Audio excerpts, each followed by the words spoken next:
Last week the United States Supreme Court, in a long-awaited decision that is sure to have major implications for college athletics, struck down the federal ban on single-game sports betting in states other than Nevada, where the ban did not apply. In Murphy v. National Collegiate Athletic Association, formerly Christie v. NCAA, which had been winding its way through the federal courts since 2012, the court ruled that the federal government had overstepped its powers by infringing on states' rights in violation of the 10th Amendment when it passed the Professional and Amateur Sports Protection Act. With at least two states, Delaware and New Jersey, ready to pass sports gambling legislation in the next few weeks, and possibly as many as 20 more within the next few years, the NCAA and its member institutions are pressing Congress to enact another federal law regulating sports betting. The NCAA says that it needs such a law to protect the integrity of its games, arguing that without federal protection, its games and athletes will be open to match fixing.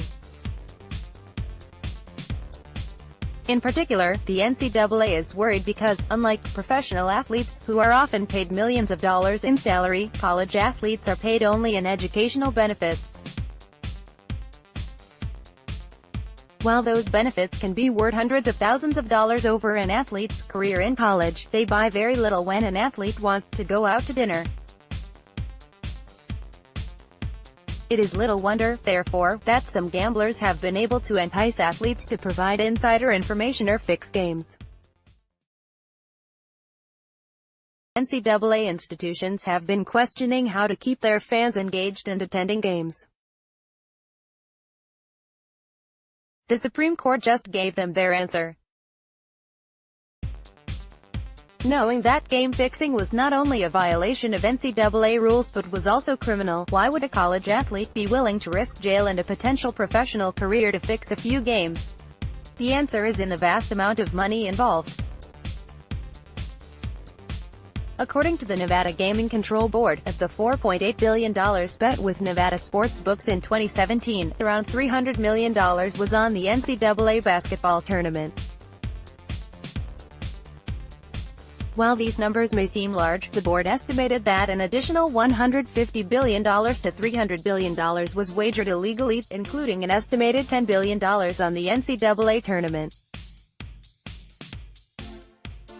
Therefore, even though the NCAA educates athletes on gambling, and should step up its efforts in the future, with so much money involved it is easy to see why gamblers would want to target college athletes.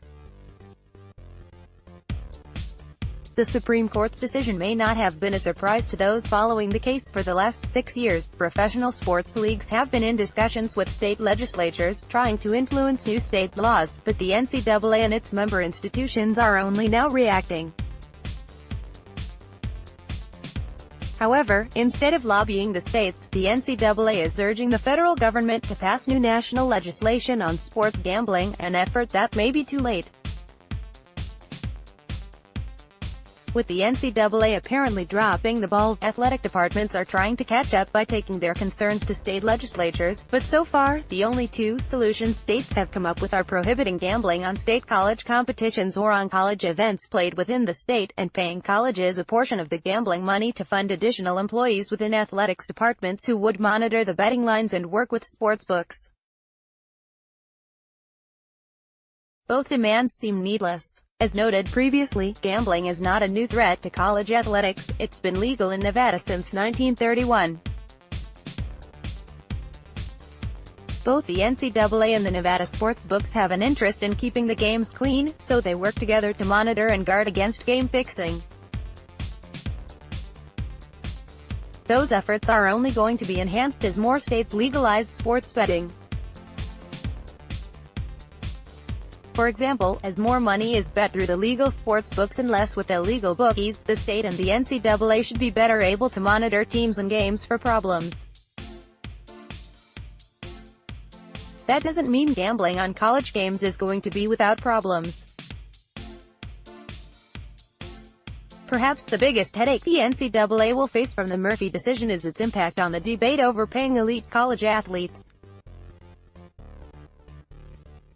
Since this issue is not going away anytime soon, especially with the various antitrust cases making their way through the courts, it is essential that NCAA colleges are not seen as profiting from gambling. Yet one of their first reactions after the Supreme Court's decision was to demand a piece of the action from the states. If they receive the extra money, it will only give critics of the NCAA more ammunition in their argument that the colleges are exploiting athletes and that the line between college and professional sports is increasingly blurry. Since colleges seem opposed to paying their athletes with any gambling windfall, I suggest that the states set aside any gambling-related money that might have gone to colleges and give it to youth sports programs in the state. This should not only help ensure that there are plenty of skilled college athletes in the future, but also better define the difference between college and professional sports. The NCAA has opposed the expansion of sports gambling, but in fact it should be celebrating. The biggest sources of revenue for college athletic programs are television money and gate receipts. And although Kentucky, Syracuse, and Louisville may each have averaged over 20,000 fans for their basketball games in 2017, according to the NCAA, the average attendance for Division I colleges has declined for the last 10 years. At the Football Bowl subdivision level, the average attendance has declined for 4 straight years. However, what is more troubling than fewer people attending games is that people are also watching fewer games on television. With expenses at top-level athletic programs running into the tens of millions of dollars, NCAA institutions have been questioning how to keep their fans engaged and attending games. The Supreme Court just gave them their answer, given that people who bet on sports watch more games than the average fan. When sports gambling becomes legal, it should lead to an increase in game attendance and TV viewers, and that would be a victory for the NCAA. John Wolohan is a professor of sports law at the Falk College of Sport and Human Dynamics at Syracuse University.